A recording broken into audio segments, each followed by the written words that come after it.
today we're going to look at the 1 minute press-up test, in which the main purpose is to assess a performer's muscular endurance in their chest and triceps. Prior to completing this test, it's essential that a performer warms up sufficiently, raising their heart rate, raising their body temperature, and dynamically stretching their pectorals and their tricep muscles.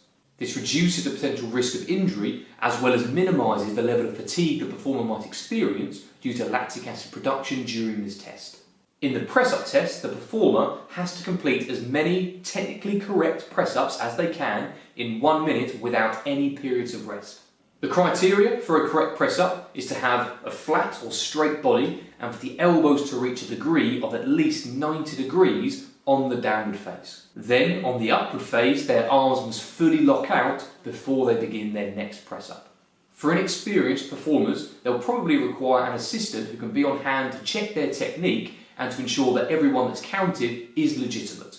After a minute, the score that the performer achieved can then be compared against normative data tables, and they can see if they're above, at or below average according to their age and gender. Due to the level of fatigue that's experienced during the 1 minute tests, it's not recommended that a performer tries to complete this 2 or 3 more times on the same day.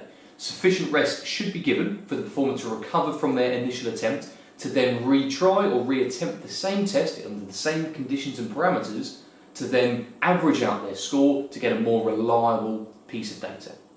With the press-up test, there are a number of benefits, but there are also some drawbacks. We're going to look at the benefits first.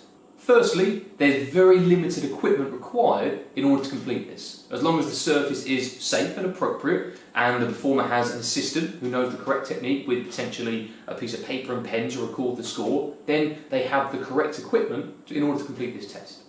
A second benefit of the 1 minute press-up test is it's very quick. Following a sufficient warm-up, the test only takes 1 minute, 60 seconds. After that, the performer is done and they can continue with whatever they were doing in their training session before. A third benefit is that it's very easy to track progress. A performer could record their score and week after week they could reattempt this fitness test and they can see themselves progressing over time.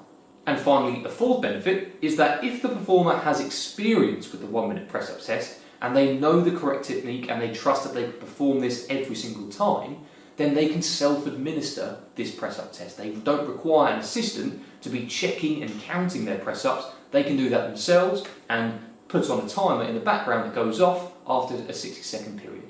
Now for some potential drawbacks. The first one being that this test requires quite high levels of motivation to complete. This is due to the production of lactic acid during this press-up test. During a minute of high-intense activity, the performer is likely to experience a burning sensation in their pectorals or their tricep muscles. This is going to hurt and they're going to have to push themselves to carry on to try and get a higher score as possible. A second drawback is that the correct technique is quite subjective, or it's open to interpretation. So the assistant might not deem one press-up to be correct, but a second assistant might have done. So this does make way for variation in results. And the third drawback is that if a performer isn't experienced enough and they don't know the correct technique, or they don't have the kinesthetic awareness to be able to make the correct technique every single repetition, then they will require an assistant. So, to summarise the 1 minute press-up test, it's a test to assess a performer's muscular endurance of their chest and tricep muscles. Following a sufficient warm-up, a period of 60 seconds is timed in which a performer has to try and complete as many technically correct press-ups without any breaks. Their body needs to remain flat and straight. On the downward phase, their elbows have to reach at least 90 degrees, and on the upward phase, they have to fully extend their arms. The benefits of this fitness test is that it requires very minimal equipment, it's quick, it takes a minute following a sufficient warm-up, and if the experience level is correct, it doesn't require any assistant to be present. And the drawbacks are that it does require high levels of motivation, and the correct technique of a press-up is open to interpretation. So if we had 2 assistants watching the same performer, they might arrive at a different result. So, that's the 1 minute press-up test. I hope you found that mini lesson useful. If you did, then feel free to subscribe to our YouTube channel, where you can be kept updated with all the video and content that we're going to bring you.